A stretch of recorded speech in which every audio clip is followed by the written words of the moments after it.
And I'm amazed at the pace at which the number of use cases that the organization is experimenting in is increasing. Right. For example, the other day, the CIO said, hey, we have 21 different teams in the organization who are leveraging generative AI. Wow.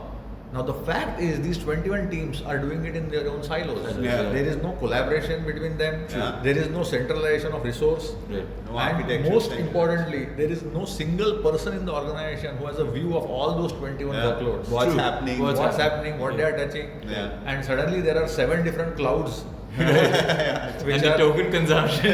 which are happening. So I think it's very important to have a view Correct. which is more central Yeah.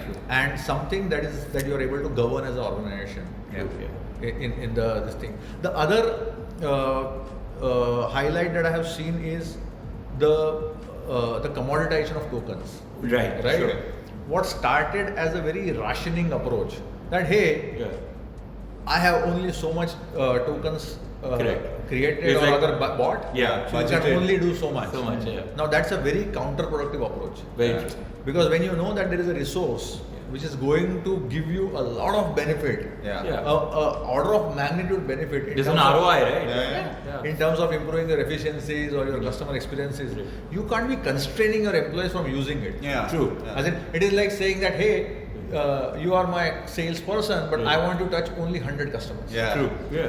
Why would you want to restrict your sales team Correct. from touching more customers? Yeah. Right. I'm a bank. I'm only going to put X branches. right? Exactly. I'm a Beyond bank. this, I don't have a budget. Yeah.